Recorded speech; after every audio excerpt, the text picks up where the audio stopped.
It started off like any other dream come true scenario. My husband, Mark, and I had been saving for years to buy a house of our own. We had lived in an apartment for so long, and the thought of having a real home with a yard and space to breathe filled us both with excitement. When we found the house, it seemed perfect. A quaint two-story in a quiet neighborhood in upstate New York. The price was right, and the place had potential. We felt like we were in the middle of nowhere, but close enough to the city when we needed it. We signed the papers and moved in a few weeks later, ready to start our new life. The first few days were a blur of unpacking, setting up furniture, and planning our future. It felt like a fresh start, a new chapter. The walls of the house were lined with cream-colored paint, the floors were hardwood, and the smell of fresh wood and paint lingered in the air. The creaky old staircase, though slightly eerie, seemed to add character. It was exactly what we wanted. At first, there was nothing unusual. But soon, the atmosphere began to change. It started with the sounds. It wasn't anything that immediately made me think something was wrong. Just little things at first. Footsteps upstairs when no one was there, a faint tapping on the windows, or the occasional creak of the floorboards. I tried to convince myself it was just the house settling, but the more I heard it, the harder it became to ignore. One night, Mark and I were sitting in the living room watching TV when I heard it again. A soft thud from upstairs, followed by what sounded like something dragging across the floor. It wasn't the wind. It wasn't a pipe or a car passing by. This was something inside the house. "Did you hear that?" I whispered, looking at Mark. He froze, listening intently. "Yeah, I did. It's probably nothing." But I couldn't shake the feeling. We sat in silence, and after a few minutes, I convinced myself that it was just the house again. But the sounds didn't stop. Every night, they grew louder and more frequent. I began to dread going to bed, knowing that I'd hear something in the dark. I kept telling myself it was just my imagination, but Mark started to hear it too. One night, he got up to check the house, but when he came back, he was pale and shaken. "There's nothing there," he said, his voice tense.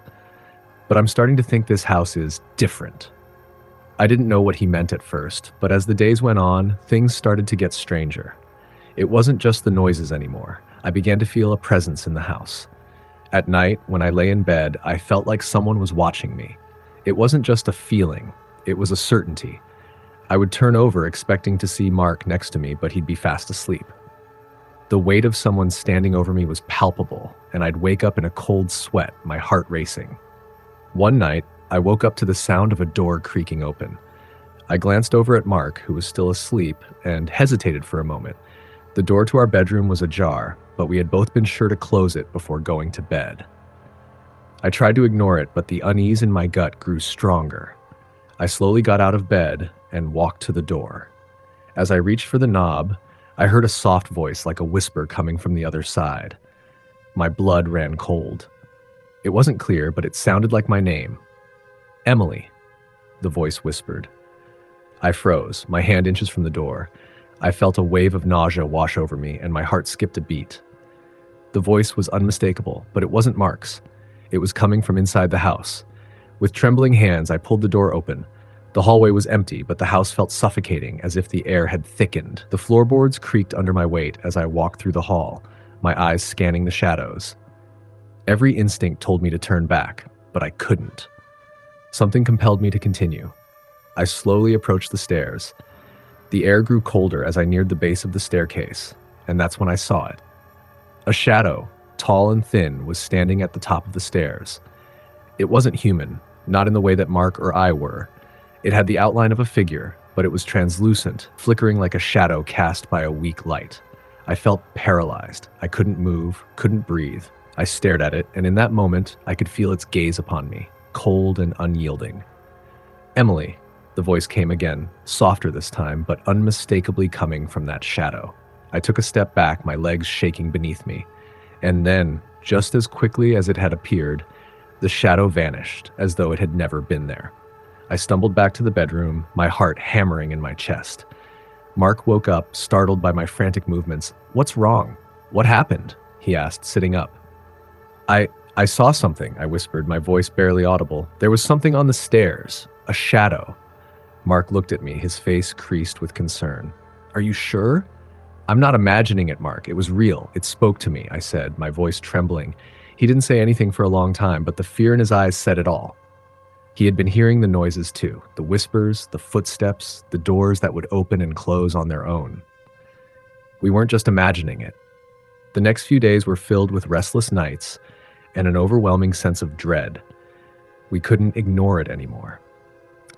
I began to research the house's history, hoping to find some explanation. That's when I stumbled upon something that made my blood run cold. The house had been built in the 1800s, and before it was a private home, it had been used as a boarding house for women during the Civil War. Several women had lived there, many of them widows or grieving mothers, and some had disappeared under mysterious circumstances. The most disturbing part was the story of a woman named Evelyn, who had lived there for years. She was said to have gone mad after losing her child to an illness. Her body was found in the attic, her hands still clutching her child's favorite toy. The more I read, the more the pieces began to fall into place. Evelyn's presence had never left the house. Her grief, her madness, and her despair had left a stain on the walls, and it was that stain that was tormenting us now. We tried to leave, but the house wouldn't let us go. Every time we packed our things, we'd find them moved the next day. Our attempts to sell the house were met with constant failure, and it became clear that the spirit of Evelyn was attached to the place. The whispers grew louder, and the shadow on the stairs grew more distinct. It followed me, tormented me. Every night, I would hear Evelyn's voice calling my name, begging me to stay. I couldn't escape her, and I didn't know how much longer I could hold on. One night, after weeks of sleeplessness, I stood at the top of the stairs, staring down into the dark hallway below. I could hear Evelyn's voice, faint but clear. She was calling me again, urging me to join her in the dark to end the torment. I turned to Mark, and for the first time, I saw the same terror in his eyes. We couldn't fight it anymore. We packed one last time and left the house behind, but I knew Evelyn's grip would never truly be broken. The house still stands, waiting for the next unsuspecting victims to wander in. I hope they never hear her voice. I hope they never see her shadow on the stairs. Next story. I had always been drawn to the idea of living in a historic house, so when we stumbled upon the old Victorian on the edge of town, I couldn't resist. My wife Grace and I had been looking for a place to start our family, and this house seemed perfect. It was grand, with tall windows, intricate woodwork, and a sprawling porch that wrapped around the entire front.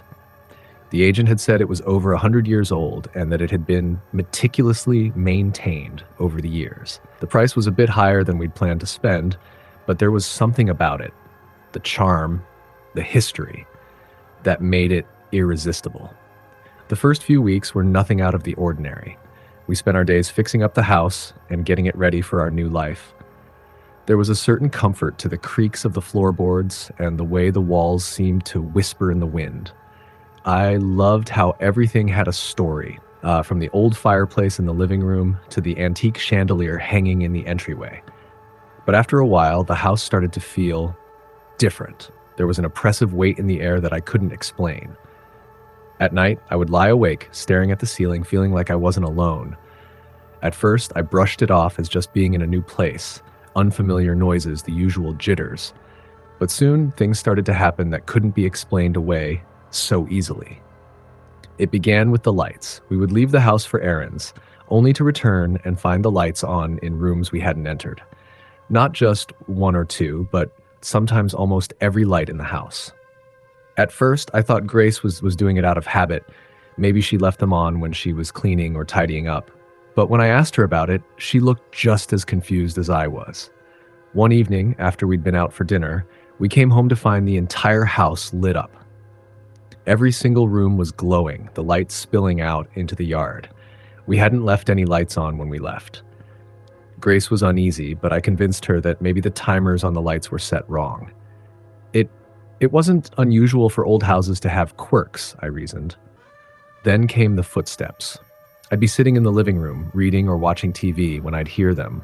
Slow, deliberate steps coming from above. Our bedroom was on the second floor, and at first, I thought it was just the house settling. But when it happened again and again, I began to wonder if something else was at play. The sound was always the same, heavy steps, one after the other, pacing back and forth. Grace didn't believe me at first. It's just the house, she'd say. Old houses do that.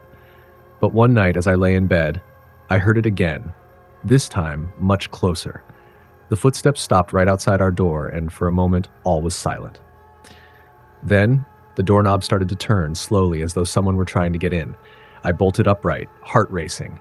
I tried to open the door, but it wouldn't budge. The knob rattled in my hand as if something or someone was on the other side. "Grace?" I called, my voice trembling. "Grace, wake up." She stirred, her eyes blinking open as she rubbed her face. "What is it?" "The door," I whispered, my voice barely a breath. "It won't open. Someone's outside." She looked at me, confused and sleepy. "Are you sure?" The knob rattled again, and then just as suddenly as it had started, it stopped. I threw the door open, but there was no one there. The hallway was empty. The next few days were strange. I tried to dismiss it all, chalk it up to stress or my mind playing tricks on me, but the occurrences were getting harder to ignore. The lights flickered randomly. I would find things moved from one room to another, small items at first, like books and mugs, but then bigger things, like furniture. I would swear I'd left a chair in one corner of the room, only to find it in the opposite corner when I returned. One evening, I was alone in the house while Grace ran errands. I was sitting in the study, going through some paperwork, when I heard it again, the footsteps. This time they were coming from the stairs, heavy and deliberate, as though someone was walking down toward me. I stood up, my stomach tightening with dread. The house was completely still, save for the sound of those footsteps. I walked to the door of the study and opened it, my hand shaking as I grasped the knob. The hallway was empty, but as I stepped into the hall, I could feel a strange coldness in the air, like a sudden chill that had no explanation. I walked toward the stairs, the sound of footsteps growing louder as I ascended. I didn't know what I was expecting, but what I found at the top of the stairs made my blood run cold. The door to the attic, a door we had never opened, was wide open, and standing in the doorway looking down at me was a figure, a woman. Her face was pale, her eyes sunken deep into her skull, her hair wild and unkempt. She was dressed in an old-fashioned nightgown, the fabric torn and yellowed with age. Her skin seemed to ripple and flicker as if she wasn't entirely solid. I froze, my heart racing in my chest. I couldn't breathe, couldn't move. The woman didn't speak, but her eyes, those dark, hollow eyes, seemed to be staring right through me. I couldn't look away. I tried to scream, but no sound came out. The figure moved slowly toward me, her feet barely touching the floor, gliding toward me in a way that wasn't quite natural. Just as she reached out toward me, everything went black. I woke up on the floor, my head pounding. I was alone. The figure was gone. The attic door was shut again, and there was no sign of what had just happened. I stumbled to my feet, disoriented, and found myself back in the study. My breath was ragged, and my hands were trembling. Grace came home shortly after, and I tried to explain what had happened, but she didn't seem to understand. She thought it was a nightmare, a figment of my imagination. But I knew what I had seen. I couldn't shake the image of that woman in the attic. I couldn't ignore the way the house seemed to be alive, watching us. That night, I went into the attic alone, determined to face whatever was haunting us. The stairs creaked under my weight as I climbed up, and the air grew colder with each step. When I reached the top, I saw it. The trunk. It was old and weathered, just like the rest of the house. I opened it, hoping to find some sort of clue, something that would explain what was happening. Inside the trunk was a collection of old belongings, clothes, letters, and photos. I sifted through them, and then I found it, a photo of the woman. She was young, smiling in the picture, standing with a man and a child. The woman looked normal, alive, but the date on the back of the photo sent a chill down my spine. It was dated 1923. I turned the photo over, and in faded ink, someone had written, "The last one to leave will never escape." That's when I realized it wasn't just the house that was haunted. It was the people who had lived here before us. We left the next day.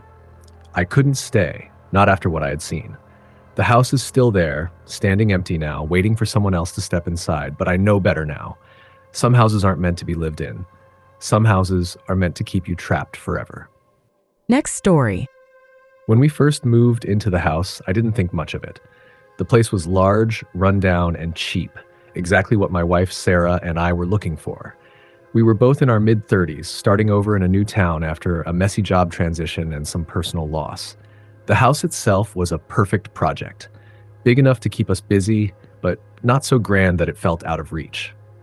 It was a Victorian farmhouse, nestled on the outskirts of town, with overgrown weeds, a weathered porch, and an old barn in the back. The realtor told us the house had been empty for years. The last family to live there had moved out a decade ago. It wasn't in great shape, but it had potential. We could already see what it could become with a little love and elbow grease. The first few weeks went by uneventfully. We spent days cleaning, painting, and fixing things up, and in the evenings, we would sit on the porch enjoying the quiet. The small town we had moved to was peaceful, and the house, despite its age, felt like it could be a home. But then things started to change. It was subtle at first. A creak of the floorboards late at night, the faint sound of whispering when we were alone. I chalked it up to the house settling or the wind rustling through the trees. But then, one night, I woke up to a noise I couldn't ignore. A soft, dragging sound, like something or someone was moving across the floor. I froze, my heart pounding in my chest. The sound came from downstairs. I waited a moment, hoping it would stop, but the dragging continued. Slowly, cautiously, I got out of bed and crept to the top of the stairs. I could see the faint outline of the hallway below, the shadows stretching in the dim light. The sound was louder now, closer, as though something was moving right underneath me. I called out to Sarah, but she was still asleep, breathing steadily. I hesitated for a moment, but the curiosity got the best of me. I took a deep breath, grabbed my phone for a flashlight, and started down the stairs. The floor creaked under my weight as I descended, each step feeling louder than the last. At the bottom of the stairs, I was met with silence. The house was still. The living room was empty, just the way it had been when we went to bed. I looked around, scanning the room, my eyes drawn to the old clock on the mantel. It was a tall, wooden clock that had come with the house. It had never worked, but for some reason, it gave off an eerie vibe, the kind of thing you just don't want to deal with but can't get rid of. That's when I saw it. On the floor, near the fireplace, was a dark smudge, a trail, as if something had been dragged across the rug. My stomach dropped. There was no logical explanation for it. I was the only one who had been awake, and Sarah hadn't moved from the bed. I quickly checked the rest of the house. The doors were locked and all the windows were shut tight. The dragging noise had stopped, but I couldn't shake the feeling that something was watching me. I went back to bed, trying to convince myself it was just my imagination, but sleep didn't come easily. The next day, Sarah asked me about it over breakfast. She had woken up when I got out of bed, but she hadn't heard anything unusual. I didn't mention the drag marks, just the noises. She suggested we have a professional come in and check the house for pests, but part of me already knew that wasn't the issue. That evening, after a long day of work, I decided to investigate. I wanted to prove to myself that there was a simple, logical explanation. I went to the attic, where we'd been storing some boxes, and started searching through them. As I rummaged through old things, I came across a box of old photographs. Most were faded, and I didn't recognize any of the faces, but one photo caught my eye. It was a family portrait, taken in front of the house, maybe from the 1920s. The people in the picture were all smiling, but there was something off about the image, something unsettling about their eyes. I couldn't put my finger on it, but the longer I stared, the more uneasy I felt. The man in the photo, standing next to the woman, had a strange expression on his face. His smile didn't quite match his eyes. They looked too cold, too distant. The kids looked almost lifeless, their faces drained of emotion. As I held the photo, I heard it again, the dragging sound. This time it was louder, unmistakable. It was coming from the attic. I turned toward the stairs, my heart racing. The sound grew louder, closer, until I could almost feel the weight of it pressing down on me. Without thinking, I dropped the photo and rushed down the stairs, my feet barely touching the ground. When I reached the hallway, I stopped dead in my tracks. The front door was wide open. I hadn't left it open. I knew I hadn't. I went to shut it, but when I touched the handle, something stopped me. A cold wind rushed through the open door, and I saw something. A shadow moving quickly across the yard. It was too fast to be a person, too dark to be an animal. It seemed to fade into the trees, leaving me standing there in the cold. I closed the door, locking it behind me, but the feeling didn't go away. The dragging noises continued, louder now, echoing through the house. I couldn't ignore it any longer. I had to know what was happening. That night, I decided to stay up and wait. I stayed in the living room, watching the clock as the minutes passed, my mind racing. Sarah was asleep upstairs, unaware of the unease that had settled into the walls of the house. The dragging sounds began again, but this time they were different. It wasn't just a faint noise, it was heavy, deliberate, as if something was moving toward me. I slowly stood up, my heart in my throat, and made my way to the stairs. The closer I got, the louder the dragging grew. It sounded like it was coming from the basement, deep beneath the floorboards. I grabbed a flashlight and made my way down the stairs, my hands shaking as I gripped the beam of light. The basement door was ajar, and when I opened it, I was met with the unmistakable smell of mildew and dust. The basement was cold, darker than any room in the house, and I could see nothing beyond the narrow circle of light from my flashlight. I stepped inside, the creaking floorboards beneath me the only sound in the thick silence. And then I saw it. At the far end of the basement, in the farthest corner, was a large wooden chest. It was covered in dust, but something about it made my stomach tighten. It looked old, too old to be left here. I slowly approached it, my steps slow and cautious. As I reached for the lid, the dragging sound returned, louder than ever. And then I heard a voice, soft, almost a whisper, but clear. "Don't open it." I froze. The voice wasn't Sarah's. It wasn't anyone I knew. It was something else, a presence in the room. But before I could react, the lid of the chest creaked open on its own. Inside the chest, there was a collection of old, tattered belongings, clothes, some broken toys, and in the center of it all, a small wooden box. I reached for it without thinking, and the moment my fingers touched it, the air in the room seemed to shift. The dragging noise stopped. The whispers faded. And then in the reflection of the box, I saw her, the woman from the photograph, standing behind me. Next story. I had never believed in ghosts. Not really. But when my husband Tom suggested we move into this old house, I wasn't exactly thrilled. It wasn't that I disliked the place. It had a certain charm, like something out of an old Victorian novel. The house sat on a large plot of land, the kind of place where the wind whispered through the trees at night and everything seemed peaceful, at least on the surface. We moved in that summer. The house had been abandoned for years, which explained the low price. It was a bargain, or so we thought.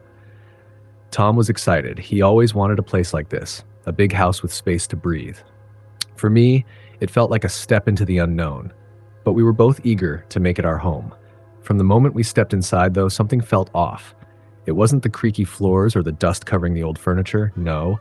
It was something more subtle, like a cold presence in the air. But I pushed those feelings aside. I didn't want to be one of those people who let their imagination run wild. As we unpacked, the house creaked and groaned under the weight of our belongings, but it didn't seem like the normal noises that come with an old house settling. There were times when I swore I could hear footsteps, but when I'd look around, there was no one there. I'd brush it off, telling myself it was just the house adjusting to our presence. But then things started to happen. The first time it truly struck me was in the middle of the night. Tom had fallen asleep on the couch in the living room. He had been working late, and I went to bed alone. As I lay there in the dark, I heard it, the sound of someone softly humming. It wasn't loud, but it was so clear it made my skin crawl. At first, I thought it was just my imagination, but the sound was getting closer. I held my breath, straining to listen. It was coming from downstairs. I convinced myself it was Tom, but I could tell the sound was coming from somewhere deeper in the house. The hum was soft and eerie, a strange tune that didn't feel like something anyone would normally sing. It didn't make sense. I pulled the covers tighter around me, my heart racing. Then I heard a thump, followed by the unmistakable sound of footsteps in the hall. Slow, deliberate steps, like someone was pacing back and forth. I couldn't take it anymore. I shot up from bed and ran to the living room. Tom was still asleep, sprawled out on the couch, snoring lightly. The house was still. I was relieved, but that didn't explain the sounds I had heard. Was I losing my mind? I stayed in the living room with him the rest of the night, too scared to go back to my room. The next morning, I tried to shake it off. Tom didn't believe me when I told him. He thought I was just getting spooked by the house. It's an old place, honey. Houses make sounds. You're just not used to it yet. I wanted to believe him. I really did. But as the days passed, the strange occurrences continued. One afternoon, I was in the kitchen making lunch. The sun was high in the sky and everything seemed peaceful. Suddenly, I felt a chill on the back of my neck. It wasn't just cold. It was like the air had turned heavy. The temperature dropped so suddenly that I could see my breath, like I was in the middle of winter. I turned, and for a split second, I saw a figure in the reflection of the kitchen window. It was a woman, standing in the doorway. I spun around, but no one was there. My heart thudded in my chest as I tried to make sense of it. The woman had looked real, but there was no one in the room. I was alone. I couldn't explain it, but I knew what I had seen. That afternoon, I called the local historian to ask about the house, and she told me something chilling. The house belonged to a family once, she said, her voice low. The woman who lived there, she was a widow. Her husband died under mysterious circumstances, and she was left to raise their 2 children on her own. There were rumors that she never truly got over the loss. She spent her days walking the halls of that house, humming to herself. I felt a shiver run down my spine. That was the tune I had heard, the same soft humming. I asked her more about the woman, but the historian's tone became more guarded. She wouldn't say much more, just that there were unsettling rumors about what had happened to her children. That was all.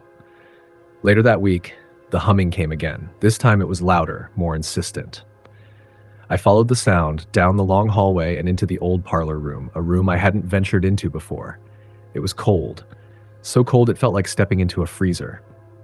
And then I saw it. The rocking chair in the corner of the room was moving, slowly rocking back and forth as if someone had just gotten up from it. But there was no one there. The air felt thick with an oppressive energy. My breath caught in my throat, and I stepped back. I wanted to run, but something kept me rooted to the spot. I could feel eyes on me, even though there was no one there. That night, Tom and I were in bed, and I couldn't sleep. I tossed and turned, listening to the sounds of the house. There was a strange pressure in the air, like the walls themselves were closing in. Suddenly, I heard the door creak open. I froze. It wasn't the wind. This was the sound of a door opening slowly, deliberately. I sat up, my heart racing. The room was pitch black, but I could hear something moving in the hallway. Soft footsteps. They were getting closer. I wanted to scream, but the words caught in my throat. I couldn't move. Then, I heard a soft whisper. It was just a breath, barely audible, but it sounded like my name. Mary. I spun around, but Tom was still fast asleep next to me. The whisper came again, louder this time. Mary. I ran to the hallway, my feet barely touching the floor as I stumbled in the dark. The air felt thick with the same oppressive weight that had followed me all day. As I reached the stairs, I saw it. A figure, transparent, almost glowing, was standing at the top of the stairs. It was a woman, her hair long and flowing, her face pale and sorrowful. Her eyes, those hollow, lifeless eyes, locked onto mine. I wanted to scream, but the words wouldn't come. I turned and ran back to my room, slamming the door behind me. Tom woke up, groggily asking me what was wrong, but I couldn't explain it. I couldn't make sense of it myself. The next morning, I went outside to get some air, trying to clear my mind. But when I looked at the house, I saw something I hadn't noticed before, an old, weathered gravestone near the back of the property. It was partially hidden by overgrown weeds, but the name on the stone was clear. Eleanor Blake. The historian had mentioned the widow's name. Eleanor Blake. I hadn't realized until now, but the more I thought about it, the more I realized she had never really left the house. Her spirit was still trapped here, wandering the halls. But why? What did she want? I don't know what happened after that. Everything became a blur. The noises got worse, the whispers became more frequent, and the figure of the woman appeared more often. Her sad eyes always watching me, always waiting. Tom didn't believe me, and after a while, I stopped trying to convince him. I was too afraid to stay, too afraid to leave. One night, I woke up to find the room cold again. The door to our bedroom was open. I heard footsteps, but this time they weren't soft. They were heavy, as if something or someone was pacing in the hall. Then the door slammed shut, and I saw her again. Eleanor. She stood at the foot of the bed, her eyes locked onto mine, her mouth open in a silent scream. I knew I couldn't stay any longer. The house was no longer a home. It was a prison. I begged Tom to leave with me, but it was too late. The house had already claimed him. I never saw him again. I don't know how I left, but somehow I did. The house is still there, abandoned again, just like it was when we first moved in. I don't know who lives there now. I don't want to know. But sometimes, when the wind howls through the trees, I swear I can still hear her humming in the distance. Next story. I never thought much about ghosts, not until the day I moved into that house. The place was old, no doubt about it. Built in the early 1900s, a two-story house with a grand staircase and a wide front porch that seemed to scream history. When I first saw it, I couldn't believe my luck. It was perfect, just the kind of place I had always wanted to live in. And the price?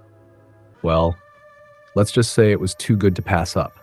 I had recently broken up with my boyfriend, and after that, I just needed a fresh start, something far away from memories of the past. So when I saw the listing for the house, I called up the realtor and made an offer right away. The sellers were eager to get rid of it, and the deal was sealed within a week.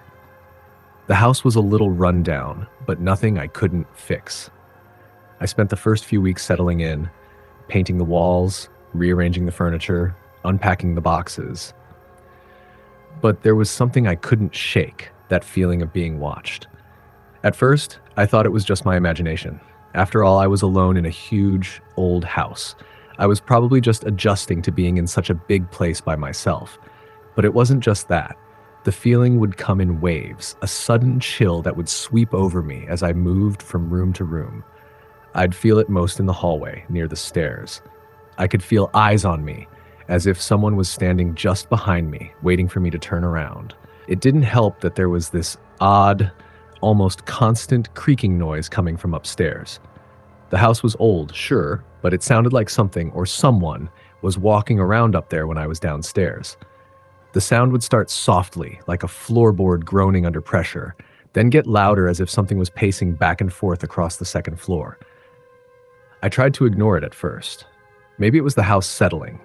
But after a few weeks, it became impossible to dismiss. One evening, after I had been working in the kitchen, I decided to head upstairs to my bedroom. I was halfway up the stairs when I heard it. Footsteps. Loud, deliberate steps moving above me. I froze. I had just been downstairs by myself, and I hadn't heard anyone come in. My heart began to race as I slowly climbed the rest of the stairs, hoping to find nothing. When I reached the landing, the air felt different, heavy, thick. I made my way down the hallway to my room, and that's when I saw it.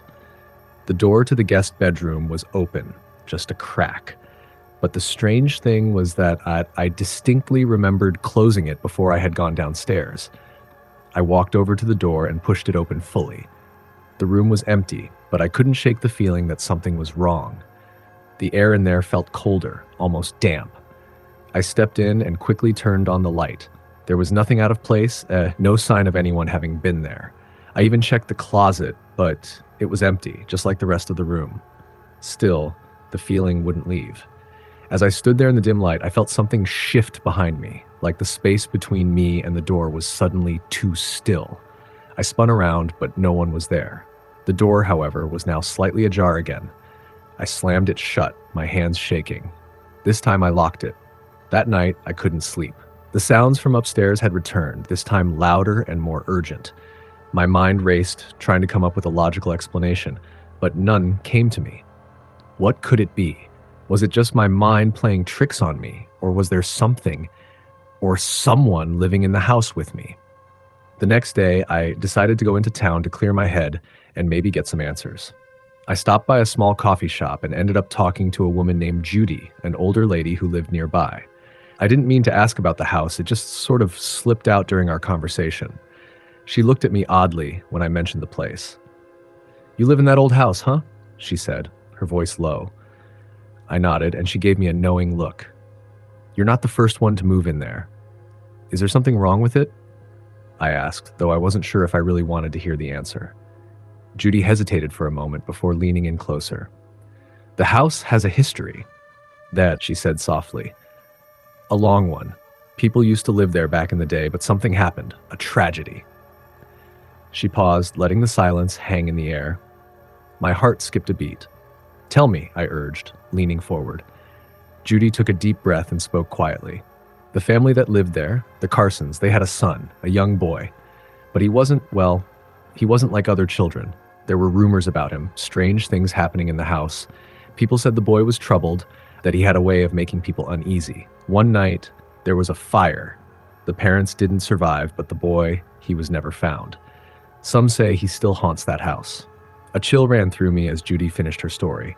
She leaned back, watching me carefully. I don't know if it's true, she said, but it's what people say. The house has a way of holding on to things. I couldn't get the story out of my head. Was it possible? Could the boy's spirit still be there, trapped in the house, causing the strange noises? I had to know more. Later that afternoon, I went to the local library and dug through old records. It didn't take long before I found the article, just a brief mention of the Carson family. A fire had broken out in the house one winter night, but there was no mention of the boy's fate. The article simply said he had disappeared. That was it. No answers. No closure.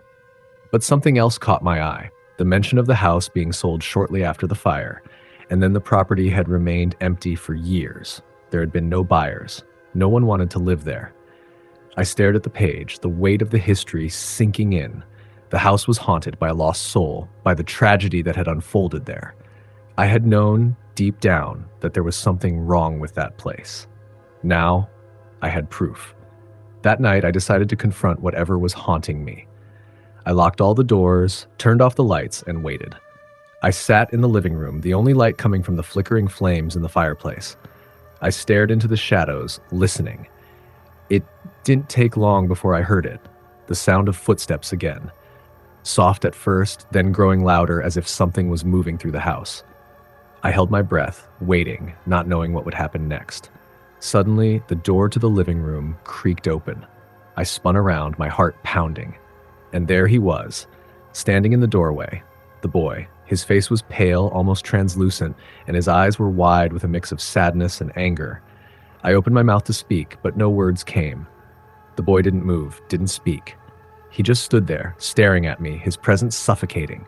Then, just as quickly as he had appeared, he vanished. The air in the room went still again, and I was left in the dark silence, the sound of my own heartbeat thundering in my chest. The next morning, I left the house. I couldn't stay there anymore.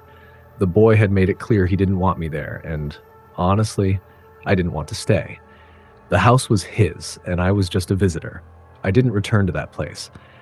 Now, when I pass by, I see the house standing quietly, as if it's waiting for the next person to try and call it home. But I know better now. Some places are meant to be left alone. Next story. I never believed in ghosts. At least, not until I moved into that house. It was supposed to be a fresh start for me. After the divorce, I thought a change of scenery would help.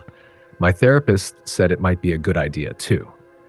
So, I found a small house in the suburbs of New England, far enough from everything to start over, but close enough to keep in touch with my few friends. The real estate agent raved about it, how charming it was, how perfect for someone like me who needed to escape the city. And the price was right, considering the area. A little older, but nothing I couldn't handle. The first night there was peaceful. The house was quiet, with that pleasant, almost eerie stillness you get when everything is new and untouched. I unpacked, had a glass of wine, and just sat by the window, gazing at the dim streetlights outside.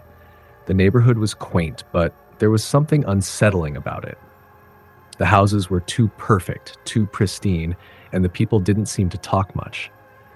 But I didn't think anything of it. Nothing seemed wrong on the surface. A few weeks passed, and I started to notice odd things. Little things that didn't seem like much at first. The refrigerator would hum louder than usual late at night, or I'd hear something creak upstairs when I was alone downstairs. But I told myself it was just the house settling, the usual noises old houses make. Then came the first night I woke up to the sound of whispering.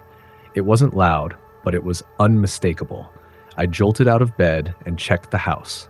Nothing, not a single soul in sight, nothing out of place. The whispers sounded like muffled voices, like someone was talking just beyond the walls, but I couldn't tell what they were saying. I thought I was just tired. Maybe the wine had been too much. But the next night, it happened again. The whispers returned, and this time, they were louder. I woke up in a cold sweat, hearing them clearer than before. The voices weren't in my head. They came from the walls, from behind the door. I turned on every light in the house, but the whispers didn't stop. I must have checked every room, every closet, and under every bed. Nothing. The house was empty, but the voices kept creeping in, soft and mocking. "Who's there?" I shouted, but no answer came. I stood still, trying to steady my breath, my heart pounding. The voices were faint, like they were coming from far away, but they felt close. Too close. By now, I was starting to lose sleep. I couldn't ignore it anymore. I knew something wasn't right, but I couldn't figure out what. It felt like the house itself was alive, like it was watching me. Then things escalated. One night, as I sat in my living room reading a book, I saw something move in the corner of my eye. I turned quickly, but there was nothing there. Just the shadows stretching in the dim light. My mind raced as I tried to dismiss it. But then I saw it again. Something darting across the hallway, just out of view. My pulse quickened. I walked cautiously toward the hallway, my footsteps echoing in the silence. I stared into the dark space, feeling the hairs on the back of my neck stand up. Nothing. I thought maybe it was a trick of the light, my eyes playing games with me, so I went back to my book. But I couldn't shake the feeling that I wasn't alone. It was then that I started hearing the footsteps. Soft at first, like someone was walking on carpet, but no one was there. Slowly they grew louder, more deliberate. Someone or something was walking through my house. I rushed upstairs, and that's when I saw it. At the end of the hall, the door to the attic, previously locked, was wide open. I had never opened it. I had no intention of opening it. But it was open, and the staircase leading up to the attic was bathed in a pale, flickering light. The air around it felt colder, a thick, unnatural chill that made my skin crawl. I stood frozen, staring at the light, my heart hammering in my chest. It wasn't like a normal light. It flickered, dimmed, then blazed brighter again, casting long shadows on the walls. I didn't want to go up there. Every instinct in my body screamed for me to leave, to run, but I couldn't move. It was like something was pulling me toward it, like I didn't have a choice. I finally gathered the strength to take a step forward, my feet heavy, the floor creaking beneath me as I climbed up the narrow stairs to the attic. The closer I got to the top, the stronger the feeling of dread became. The air was thick, almost suffocating, and the light up there seemed to pulse with a strange, otherworldly energy. And then I saw her. She was standing by the window, looking out into the night. A woman, tall, thin, dressed in a long, old-fashioned gown. Her hair was long and tangled, covering part of her face. She didn't move. She didn't even acknowledge me. Just stood there, staring into the distance. I called out to her, but she didn't respond. I took another step forward, and that's when she turned. Her face, pale, gaunt, was twisted in a grotesque smile, like she was enjoying the fear I was feeling. Her eyes were dark pits, empty, like there was nothing inside them. She opened her mouth, but no sound came out. I froze, unable to breathe. Then, just as suddenly as she appeared, she vanished. I stumbled back, my breath coming in shallow gasps, my legs trembling beneath me. I rushed out of the attic, slamming the door behind me, and collapsed on the stairs. That's when I heard it again, the whispers, louder now, almost in my ear. The voices were all around me, suffocating, filling the space, and I couldn't escape them. The next morning, I called in a professional. I didn't know what else to do. A psychic, someone who could help me make sense of the house, of what was happening. She came by and I told her everything. She didn't say much, but when she walked through the house, she looked pale, like she was seeing something I couldn't. When she got to the attic, she paused, her face filled with recognition. "This house," she said softly, "it's not just old. It's been occupied for much longer than you think." She explained that there were spirits trapped in the house, spirits that had never moved on. It wasn't just one ghost, there were many. The woman I'd seen in the attic was the most prominent, but there were others, faint, hidden, waiting for something. Waiting for me, apparently. She told me that I had to leave, that the house would never be at peace, that it was a place of unrest, of lingering souls who couldn't or wouldn't move on. She didn't say it directly, but I could tell that the house was feeding off my fear. The more afraid I became, the stronger it grew. I didn't need much convincing. I packed up that day without a word to anyone. I wasn't sure where I'd go, but I knew I couldn't stay there. It wasn't safe. As I drove away, I glanced in the rearview mirror at the house one last time. The windows were dark, but for a split second, I thought I saw movement in the attic window, a flash of white. I couldn't be sure, but I didn't want to find out. I've never looked back. Every time I think about that house, I feel a chill. It's as if the whispers are still in my ears, the shadows still lurking behind me. I wonder if anyone has moved in since I left, and if they're experiencing the same things I did. I don't care to know. Next story. I've always loved the quiet life. That's why I was so excited when I found the perfect house tucked away in a sleepy little neighborhood in Pennsylvania. It wasn't much, just a small 2-story craftsman surrounded by towering oak trees. It had character, charm, and most importantly, peace. I was a freelance writer, and the solitude was exactly what I needed to focus. The neighbors were friendly, the town was quaint, and the house itself felt like it had been waiting for me. It was old but well kept, with creaky wooden floors and a wraparound porch. The first few weeks were blissful. I unpacked my things, set up my workspace in the cozy study upstairs, and quickly fell into a routine. It wasn't until the 3rd week that I noticed something off. It started with the noises. At first, it was just the faint sound of footsteps, soft and rhythmic, moving through the hallway at night. I chalked it up to the house settling. Old wood creaks, after all. But then the noises became more distinct. The footsteps grew heavier, louder, and they didn't stop. One night, I was sitting in the study, editing an article, when I heard a loud thud from downstairs. It was the sound of something heavy hitting the floor. My heart skipped a beat. I stood up, grabbing the nearest thing that could pass as a weapon, a heavy paperweight, and slowly made my way down the stairs. "Hello?" I called out, my voice trembling. The house was silent. I flicked on the lights in the living room, but everything was as I had left it. Nothing seemed out of place. I checked the kitchen, the doors, the windows. Everything was locked, no sign of forced entry. But then, as I turned to head back upstairs, I saw it. A single chair from the dining table moved out of place, facing the living room. I was sure I hadn't left it like that. I didn't sleep that night. The next morning, I tried to rationalize it. Maybe I'd bumped the chair without realizing it. Maybe the noise was just something falling off a shelf. But deep down, I felt uneasy. Something didn't add up. Over the next few days, the disturbances escalated. Doors that I knew I had closed were suddenly open. Lights flickered, even though the wiring had been inspected before I moved in. My cat, Luna, who usually loved to curl up on the couch, refused to go near the living room. She would sit at the edge of the hallway, staring into the room with wide, unblinking eyes, her tail flicking nervously. Then came the voices. At first, I thought I was imagining them. Faint whispers, barely audible, like the rustling of leaves in the wind, but they grew louder, more insistent. I could hear them at night, coming from the living room. I couldn't make out the words, but the tone was unmistakable, urgent, pleading. One night, I decided to record the sounds. I set up my phone on the coffee table in the living room and left it running while I went to bed. The next morning, I played back the recording, expecting to hear nothing but static or faint creaks. Instead, I heard them. The whispers. They were clearer than I'd ever heard them before, and this time I could make out some of the words. "Help me. Don't leave me." My blood ran cold. The voice sounded distant, layered, like it was coming from another time. I couldn't explain it, but I knew I wasn't imagining things anymore. Something or someone was in my house. I decided to dig into the history of the property. I went to the local library and spent hours combing through old records, newspapers, and archives.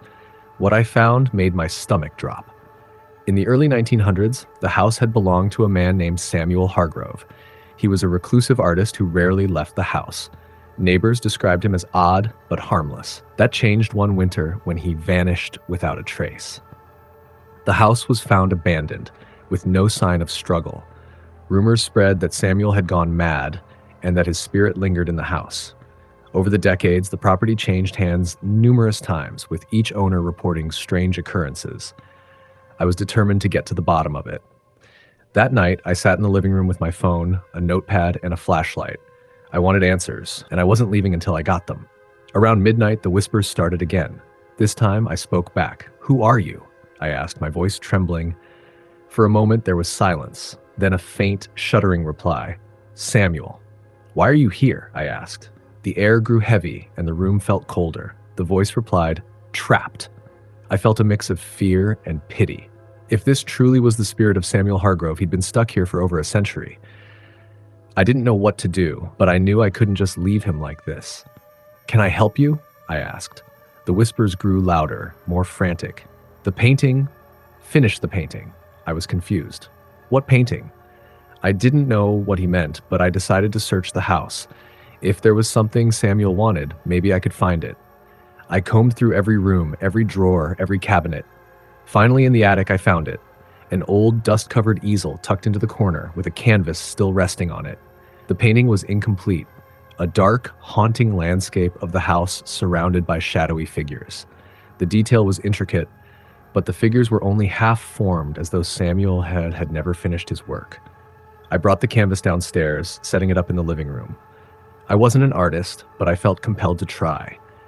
Using a set of paints I'd found in the attic, I began to fill in the figures. As I painted, the whispers grew louder, almost guiding my hand. Hours passed, but I didn't stop until the painting felt complete. The moment I finished, the house fell silent. The oppressive weight in the air lifted, and for the first time in weeks, I felt at peace. The whispers were gone.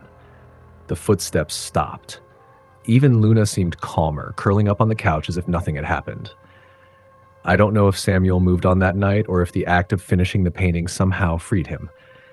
But I do know that the house hasn't felt the same since. It's warm now, inviting, as though the shadows that once lingered have finally left. Every now and then I catch myself looking at the painting, which now hangs in the living room. The figures seem to watch me, their expressions peaceful. And sometimes, just sometimes, I think I see a faint smile on Samuel's face. Next story. I had always dreamed of a house in the country, a peaceful retreat from the bustle of the city. So when my wife, Sarah, and I found an old farmhouse in the woods near Asheville, North Carolina, we jumped at the opportunity. The house was cheap, too cheap, but we weren't in a position to question such luck. It was perfect in every way, surrounded by tall pines with a sprawling yard, a barn in the back, and a few acres to call our own. The real estate agent didn't say much about the house's history, and we didn't think to ask. Who would? The charm of the house overshadowed any concerns we might have had. It had been built in the late 1800s, and its aged appearance only added to its appeal. The creaky floors and wide windows that let in streams of sunlight felt like an embrace. It was exactly what we wanted. We moved in a week later.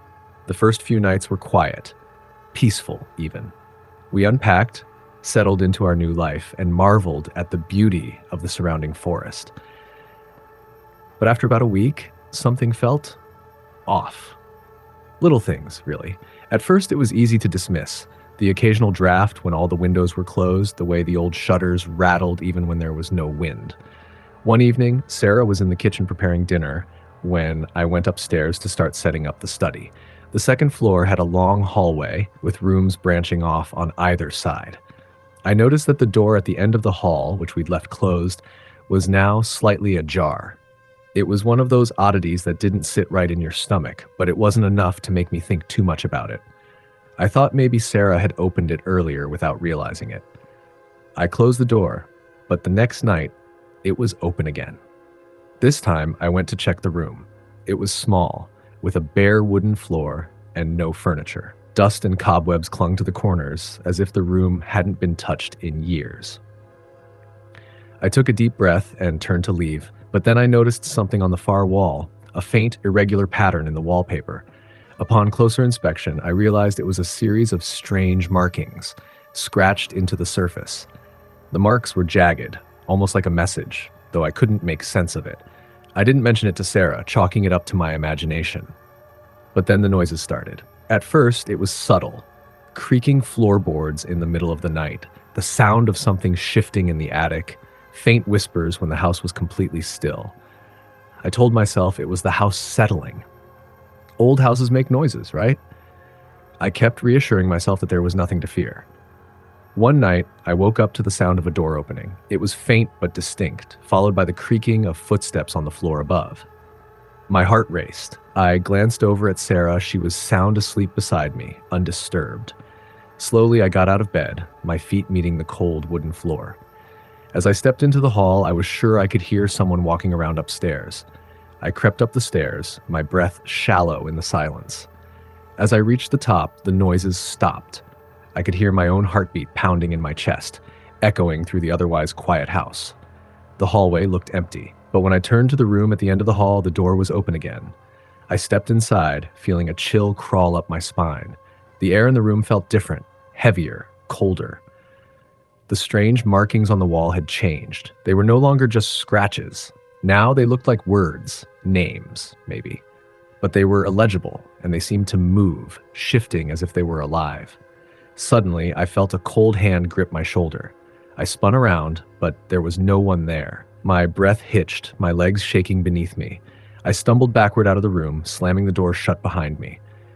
As I hurried back to the bedroom, I could hear a voice, a low, guttural whisper that seemed to come from the walls themselves. "Leave this place." I didn't sleep that night. Sarah woke up to find me sitting on the edge of the bed, staring at the door to the hallway. "What's wrong?" she asked, concern lacing her voice. "You look like you've seen a ghost." "I think we need to leave," I whispered, barely able to keep my voice steady. "Something's wrong with this house." She didn't believe me at first, but when the noises continued and the strange markings began to appear in more places, on the walls, on the floor, in the bathroom, she started to understand that something was very, very wrong. The following days were a blur of strange events. At night, the whispers grew louder and the feeling of being watched never left.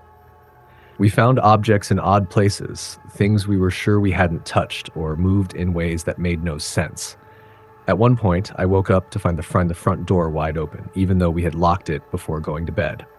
One afternoon, I went into the attic, determined to find out what was causing the strange sounds. The attic was cluttered with old furniture and boxes of forgotten things. But at the far end, I found something that made my blood run cold. It was a wooden chest, covered in dust and cobwebs. Curiosity got the better of me, and I opened it. Inside was a collection of old photographs, brittle with age. I picked one up. It was a picture of a family, parents, children, and a little girl with dark eyes and a pale face. They were standing in front of this house in the same yard that I had come to call home. But what sent a shiver down my spine were the words written on the back of the photo, "The last ones to leave." As I continued to look through the chest, I found more photos, each one from different time periods, showing different families, all standing in front of the house. Some of them were smiling, but most of them were somber, as if they knew something we didn't. I dug deeper into the chest, and at the very bottom, I found a tattered journal. The pages were yellowed and brittle, but the handwriting was clear. It described strange occurrences, voices in the walls, things moving on their own, and the feeling of being trapped in the house. The last entry was chilling. "I can hear them calling. The house won't let us leave." I couldn't get out of there fast enough. I showed Sarah what I'd found, and we both agreed that we couldn't stay any longer. But as we packed up our things, it felt like the house was fighting us. Every time we tried to leave, we'd find things had been moved, or doors that had been closed would be open again. The whispers followed us, and the feeling of being watched never left. The last night we spent in that house was the worst. The door at the end of the hallway was open once again, and as we approached, we heard the voice, clear and unmistakable, echoing through the house. "Leave, while you still can." We didn't wait any longer. We packed up and left that night, never looking back. The house still stands, waiting for the next family to fall under its spell. I don't know what's worse, the things I saw or the things I couldn't. Next story. I never believed in ghosts, not really. I thought they were just stories, things to scare kids or make a good horror movie. So when my wife, Emma, and I bought the old house in the middle of nowhere, I thought it would be the perfect escape from the chaos of our city lives. It was far away from everyone, just a large, rundown house surrounded by trees and fields. The previous owners had left in a hurry, we were told, and that was enough to make the price too good to resist. The house was a massive Victorian-style building, built in the 1800s. Its grandeur was starting to fade, but it still had that old charm, the kind that made you think of mystery and history. There were creaky floorboards, wide staircases, and windows that looked out onto nothing but thick forest. Emma loved it immediately, and despite its obvious wear and tear, I knew this was the place we'd make our home. At first, everything was fine. We spent our days fixing up the house, and the nights were peaceful, except for the occasional sound of the wind howling through the trees. But then, something started to change. It began with the lights. At night, the kitchen light would flicker. I'd go to check the switch, and it would be off. I thought it was a wiring issue, so I fixed it, but it kept happening. Sometimes the lights would come on by themselves, other times they wouldn't turn on at all. Then, the front door started to act up. It would be locked when we left, but when we came home, it would be wide open. We double-checked the lock every time we went out, and each time it was fine. But somehow the door would always be open when we returned. I didn't want to worry Emma, so I kept the oddities to myself. But one night while I was lying in bed, I heard something. A soft, dragging sound, like footsteps in the hallway outside our bedroom. I froze, listening intently. The footsteps grew louder, closer, until it sounded like someone was standing just outside the door. I nudged Emma awake, but she didn't hear it. I got out of bed and opened the door, but there was no one there. The hallway was empty, just a long stretch of dark wood floors. I checked every room, looked under the bed, and even checked the closets. Nothing. Maybe it's just the house settling, Emma suggested when I finally went back to bed, but I knew better. This wasn't just the house settling. The next few days, the occurrences got worse. It wasn't just the lights or the door anymore. I started hearing voices, low murmurs, coming from the walls. They were so faint I couldn't make out the words, but they were there, always in the background, like whispers that slipped through the cracks. One night, while I was reading in the living room, I heard the unmistakable sound of a door creaking open. I stood up, my heart pounding. It was coming from upstairs. The same door, Emma's study, had been closed all day. I slowly made my way up the stairs, each step creaking beneath my feet. When I reached the study, the door was wide open, but no one was inside. I was starting to lose it. My mind was racing with all the possible explanations. Maybe there was a draft, maybe a rodent or some animal had gotten inside, but I couldn't shake the feeling that something more was going on. The house felt wrong, like it was watching us, waiting for us to slip up. That night, I decided to take a different approach. I stayed up late, sitting in the living room with all the lights on. I watched the shadows dance on the walls, trying to stay calm, telling myself that I was imagining things. But then, at exactly midnight, the room temperature dropped. It wasn't just a little colder. It was as though a sudden chill had swept through the entire house. I could see my breath in the airs, and the hairs on the back of my neck stood on end. The lights flickered. I could hear footsteps, louder now, moving across the floor upstairs. My heart raced as I grabbed a flashlight and made my way up the stairs. The air grew heavier with each step, as if the house itself were suffocating me. When I reached the top, the hallway stretched out before me, dark and foreboding. At the end of the hall was the door to the attic. The door was wide open. I didn't want to go up there. I knew something was waiting for me. But my feet moved on their own, carrying me toward the stairs. With each step I took, the air grew colder. The stairs creaked under my weight, and I could hear a faint scratching sound coming from above, like nails scraping against wood. I reached the attic door and hesitated before opening it. I shone the flashlight inside, but the beam barely cut through the darkness. My breath quickened, my pulse racing, but I forced myself to step inside. The attic was full of old furniture, forgotten belongings, and boxes stacked high. It smelled musty, like something had been left undisturbed for years. But then I noticed it, the large mirror leaning against the far wall. It was covered in dust, and the glass was cracked, but it was still there. I stepped toward it, my heart thudding in my chest. As I got closer, I saw something that made me stop in my tracks. In the reflection, there was someone standing behind me, a woman. Her face was pale, her eyes hollow, her lips twisted into a faint, unsettling smile. She was wearing a white dress, but it was stained with something dark, something that looked like blood. I turned around in a panic, but there was no one there. The attic was empty. The reflection of the woman remained in the mirror, staring at me, her smile widening. I stumbled backward, my breath caught in my throat. I knew I had to get out of there, but my feet felt rooted to the spot. The whispers from the walls grew louder, the air thick with an oppressive energy that I couldn't explain. Suddenly, I heard Emma's voice calling from downstairs. "Jake, where are you? Come back down." I turned, but when I looked back at the mirror, the woman was gone. The reflection showed only my own terrified face. I didn't waste any time. I turned and ran downstairs, practically throwing myself into Emma's arms. "We need to leave," I said, my voice trembling. "Jake, what happened?" she asked, her eyes wide with concern. I tried to explain, but the words wouldn't come out. All I could do was stare at the stairs, the shadows seeming to stretch and shift in the corners of my vision. We packed up that night. I couldn't wait to get away from the house. The entire place felt like a trap, and I knew we weren't safe. We drove for hours, not stopping until we reached the nearest town. I never went back to that house. We sold it a few months later, and the new owners moved in like everything was fine.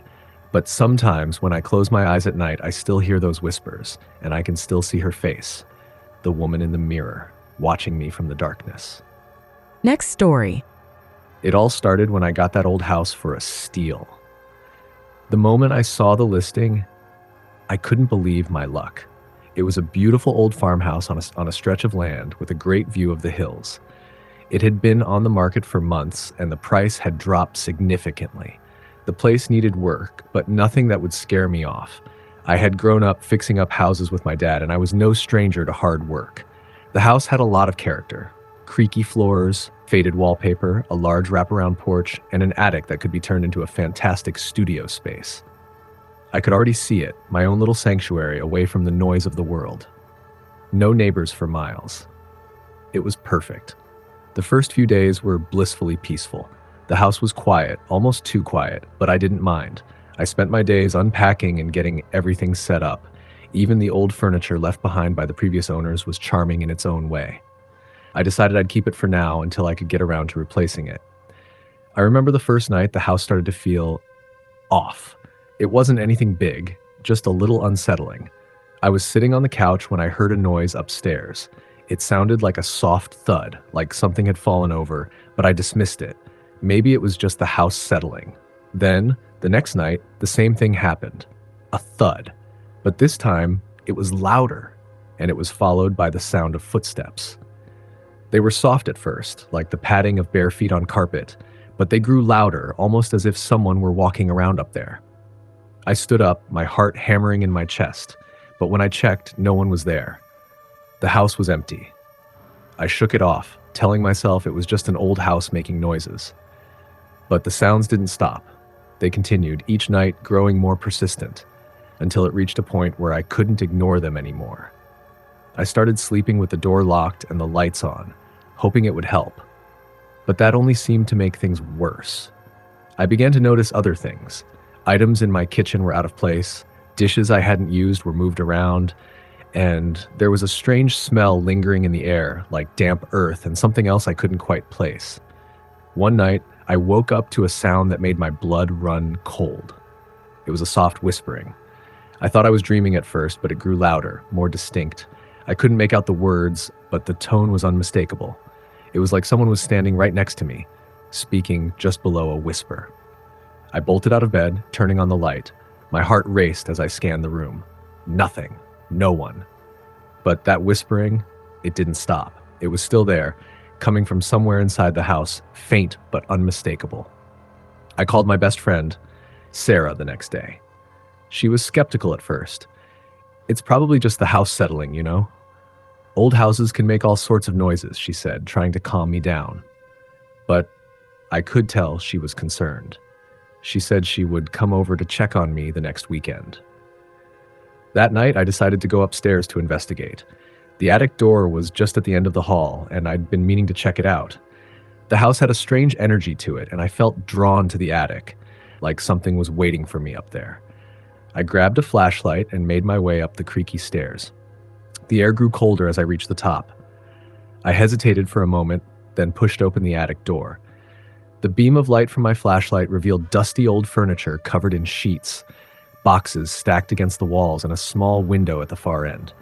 But then I saw it, a figure. It wasn't clear at first, but as I stepped closer, it took shape. A shadow, tall and thin, standing in the corner of the attic. It looked like a person, but it wasn't. It was just wrong. There was no face, no clear features, just a dark outline against the wall. I froze, my breath catching in my throat. I wanted to run, but I couldn't move. The figure seemed to notice me, its presence pressing in on me, suffocating me with an intense, malevolent energy. I tried to speak, but no words came out, and then, just as suddenly as it appeared, it vanished, leaving me standing there, trembling. I ran back downstairs, my legs shaking. I couldn't think, couldn't breathe. I locked all the doors and windows, pulled the curtains shut, and sat there, staring at the walls. It felt like the house was closing in on me, suffocating me. That night, I didn't sleep. The whispers were louder than ever, like they were echoing from the walls themselves. When Sarah arrived the next day, I told her everything about the figure in the attic, the whispers, the footsteps. She didn't believe me at first, but I could tell she was starting to doubt her own skepticism. We decided to go through the house together, looking for any signs of something strange. We checked the attic again, but it was empty. Sarah suggested we look into the house's history. "You never know what might have happened here," she said, her voice filled with concern. We went to the local library, asking about the house's previous owners. The librarian gave us a strange look but agreed to pull the records. It didn't take long to find something unsettling. The house had once belonged to a family in the 1920s. The father, a well-known carpenter, had built it himself. But tragedy struck when his wife died unexpectedly in the house. It was said she had been in the attic when she fell, or perhaps something pushed her. No one was ever sure. The family moved out shortly after her death, but the house had changed hands many times since then, with rumors of strange occurrences following each new occupant. The most recent owners, an older couple, had moved out suddenly, with no explanation. When I read about the wife's death in the attic, everything clicked. The strange sounds, the figure, the whispers, it all made sense. The house was haunted by the spirit of the woman who died there, and she wasn't at rest. That was when I realized I couldn't stay. I tried to make peace with it, but I knew deep down that I wasn't welcome. I packed up my things and left the next day, leaving the house behind, wondering how many others had come and gone before me. The real estate agent never mentioned anything about the house's history, and I wondered if anyone else would even dare to buy it after me. I don't know what happened to that house after I left, but sometimes late at night, I still hear the whispering in my dreams, and I wonder if the shadow in the attic is still waiting for someone else to move in. Next story. I used to believe that ghosts were just stories, things people told each other to pass the time or scare kids. But that was before I moved into my new house. At first, everything was perfect. It was a big old house in a small town, surrounded by trees and fields. It had a beautiful front porch with a swing, and the backyard was huge, perfect for my dog, Charlie. It was exactly what I had been looking for.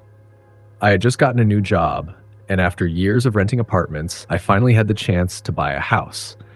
The place was well within my budget, and the price was almost too good to be true, which should have been the first warning sign. The real estate agent didn't seem to think there was anything odd about it. "It's an old house, but it's been taken care of," she said with a smile. The previous owners had moved out because they were downsizing, but when I asked her why they hadn't sold it sooner, she brushed it off. I'm sure they just wanted something smaller. The first night, I had trouble sleeping. The house was quieter than any place I had ever lived, almost unnaturally quiet.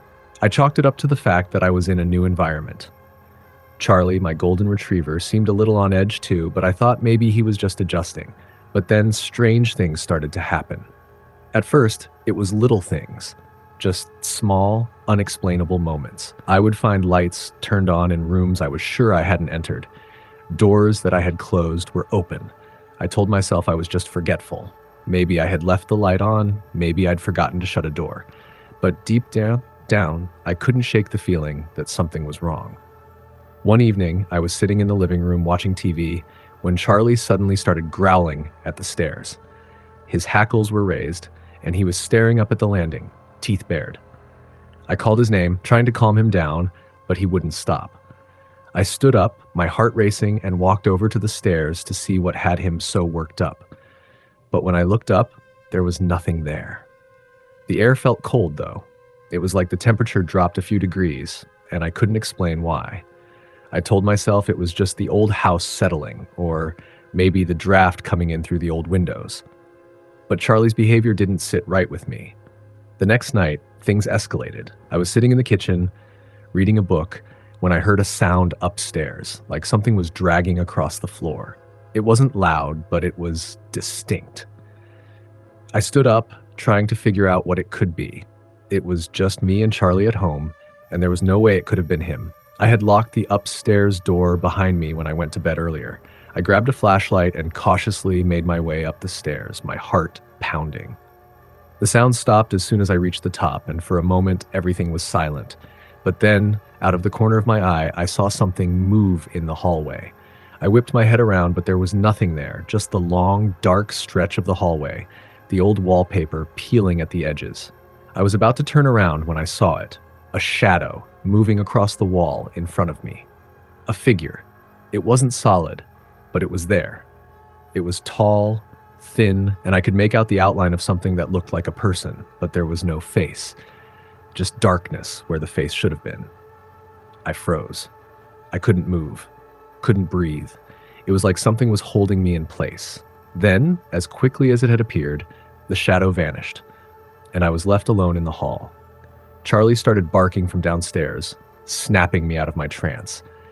I ran back down the stairs, my hands shaking, my breath coming in short gasps.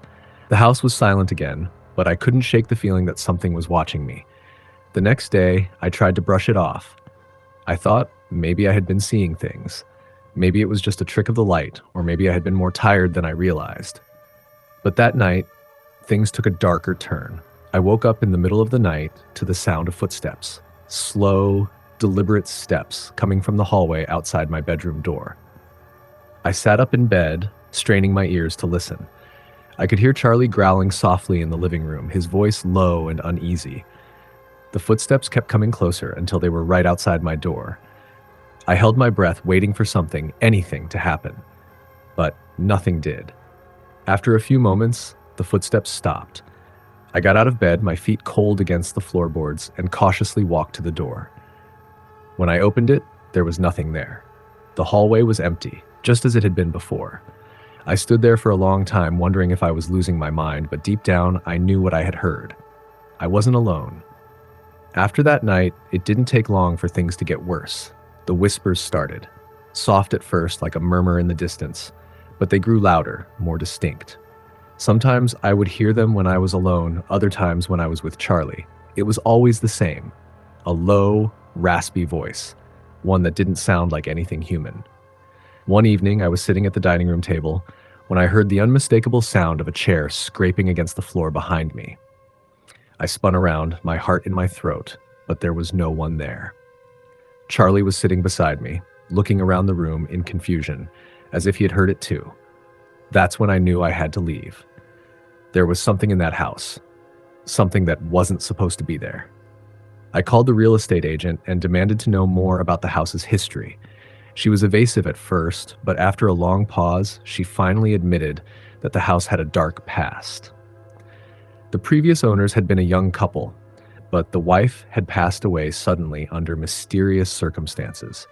No one ever figured out what had happened to her, and the husband had sold the house shortly after. I didn't need to hear more. I packed up my things that night, leaving Charlie in the car while I grabbed whatever I could. I never went back. To this day, I still wonder about the house, about the thing that haunted it. Sometimes when I close my eyes, I can hear the whispers, faint but still there, calling to me. The last time I checked, the house was still for sale, but I won't be the one to buy it, not after everything I experienced. I don't know who would, really.